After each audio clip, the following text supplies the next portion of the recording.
വിദ്യാർത്ഥികൾക്കായി കരുനാഗപ്പള്ളി നഗരസഭയിൽ സംവാദം സംഘടിപ്പിച്ചു. ഒരു കഥ സിനിമയാകുന്നതെങ്ങനെ എന്ന വിഷയത്തിലായിരുന്നു സംവാദം. സംവിധായകനും നടനുമായ രാജസേനനായിരുന്നു മുഖ്യാതിഥി.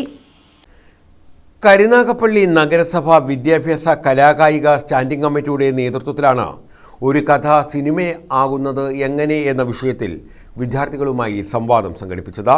തിരക്കഥാകൃത്തും സംവിധായകനും നടനുമായ രാജസേനുമായാണ് വിദ്യാർത്ഥികൾ സംവദിച്ചത്.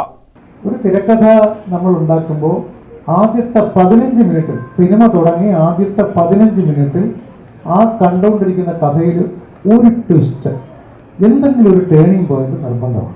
ഇല്ലെങ്കിൽ നമ്മൾ ചില സിനിമ കാണുമ്പോൾ തിയേറ്ററിൽ കസേര അനങ്ങുന്നത് അത് ഒരാളായിരിക്കത്തില്ല. കസേര ഇങ്ങനെ ഒന്ന് അനങ്ങിയിരിക്കും. അതിൻ്റെ അർത്ഥം എന്ന് പറഞ്ഞാൽ പോക്കാണെന്നുള്ളതാണ്. ഇനി ഈ 15 മിനിറ്റിൽ മിനിമം 20 മിനിറ്റിൽ ഒരു ടേണിംഗ് പോയിന്റ് വന്നില്ലെങ്കിൽ കസേര ഒരുപാട് അനങ്ങും, ചിലപ്പോൾ കൂവല് വരും ഒക്കെ. അത് കഴിഞ്ഞാൽ വീണ്ടും ഒരു 15-20 മിനിറ്റിൽ അടുത്ത ട്വിസ്റ്റ് വന്നിരിക്കും. അത് കഴിഞ്ഞാൽ ഇന്റർവെല്ലിൽ അടുത്ത ഭാഗം കാണാനുള്ള ആകാംക്ഷ കൊടുക്കണം. ഇന്റർവെൽ കഴിഞ്ഞാൽ ഒരു 10-15 മിനിറ്റ് നമ്മൾ സേഫാണ്. തിരക്കഥാകൃത്തും സംവിധായകനും നടനും ഒക്കെ സേഫാണ്. എന്നു പറഞ്ഞാൽ കാരണം വെളിയിലൊക്കെ ഇറങ്ങി ഒന്ന് ടോയ്ലറ്റിലൊക്കെ പോയി സിഗരറ്റ് വലിക്കുന്ന ഒരു സിഗരറ്റ് വലിച്ച് ഒരു ചായ കുടിച്ച് പപ്സ് ഒക്കെ കടിച്ച് വന്ന് ഇതിൻ്റെ ഈ സൗണ്ട് ഈ മറ്റെന്താണ് പോപ്കോൺ അല്ലേ, അത് തിന്നുന്ന സൗണ്ട് ആയിരിക്കും കൂടുതലും 5 മിനിറ്റ് തിയേറ്റർ കേൾക്കാറുള്ളത്.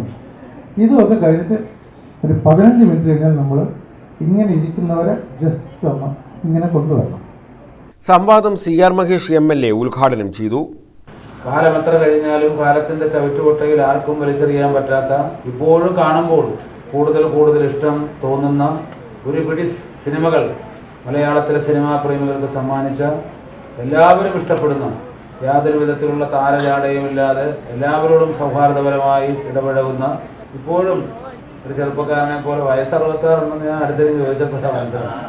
അപ്പോൾ അത്രയേറെ നമുക്ക് ഇഷ്ടമുള്ള ഒരു മഹാനായ മനുഷ്യൻ, സിനിമാ ലോകത്ത് എല്ലാവരും ബഹുമാനിക്കുന്ന, ഒരുപാട് വർഷത്തെ പരിചയമുള്ള അദ്ദേഹവുമായി അടുത്തിടപഴകാൻ, ചോദ്യങ്ങൾ ചോദിക്കാൻ, എങ്ങനെയാണ് ഒരു കഥ സിനിമയാകുന്നത് എന്ന സിനിമാ ലോകത്തെ ഇഷ്ടപ്പെടുന്ന എല്ലാവരും അറിയാൻ ആഗ്രഹിക്കുന്ന ഒരു കാര്യം. അദ്ദേഹത്തിൻ്റെ ഓരോ മണിക്കൂറും വിലപ്പെട്ടതാണ്. ഏറെ ദൂരം യാത്ര ചെയ്ത് ഇന്നലെ ഇവിടെ വന്ന് താമസിച്ച് നിങ്ങൾക്ക് അനുഭവിക്കാൻ പറ്റുന്ന തരത്തിൽ അദ്ദേഹം ഇവിടെ വളരെ ഫ്രീയായിട്ട് സന്തോഷത്തോടുകൂടിയിരിക്കുകയാണ്. സാഹിത്യകാരൻ വിമൽ റോയി മുഖ്യപ്രഭാഷണം നടത്തി. അങ്ങനെയുള്ള ഹൃദ്യമായ മനുഷ്യന്റെ പ്രേക്ഷകരുടെ മനസ്സിൽ ഹൃദയത്തിൽ തൊടുന്ന സിനിമകൾ ഉണ്ടാകുന്നത് എന്നുള്ളതാണ്. നമ്മൾ തിരക്കഥയെ പറ്റി പറയുമ്പോൾ ഏറ്റവും ഗംഭീരമായ ഒരു തിരക്കഥ നമുക്ക് എല്ലാവർക്കും അറിയാം. മണിച്ചിത്രത്താഴ് എന്ന് പറയുന്ന സിനിമയുടെ തിരക്കഥയാണ്. മണിച്ചിത്രത്താഴിന്റെ ഞാൻ എൻ്റെ ഒരു പെർസ്പെക്റ്റീവിലാണ് പറയുന്നത്, എൻ്റെ ഇഷ്ടങ്ങളാണ് ഞാൻ പറയുന്നത്. മണിച്ചിത്രത്താഴ് നമ്മളിപ്പോൾ വീണ്ടും തിയേറ്ററിൽ കൊണ്ടുവന്നു, നമ്മളൊക്കെയും ആ സിനിമ കണ്ടതാണ്. അതേപോലെ നമ്മൾ ഏറ്റവും സ്വാധീനിച്ച ഒരു തിരക്കഥ എന്നെ സംബന്ധിച്ച് പറയുമ്പോൾ മഹേഷിന്റെ പ്രതികാരം എന്ന് പറയുന്ന ഒരു സിനിമയുടെ തിരക്കഥയാണ്. ഗംഭീരമായ തിരക്കഥകൾ. അപ്പോൾ ഞാൻ നേരത്തെ പറഞ്ഞ പോലുള്ള മനുഷ്യന്റെ ഹൃദയത്തിലേക്ക് കടന്നു ചെല്ലുന്ന, സ്പർശിക്കുന്ന സിനിമകൾ ഉണ്ടാകണമെങ്കിൽ അതിന്റെ അടിത്തറ എന്ന് പറയുന്നത് തിരക്കഥകൾ തന്നെയാണ്. വിദ്യാഭ്യാസ standing committee chairman Reji photo park അധ്യക്ഷത വഹിച്ചു.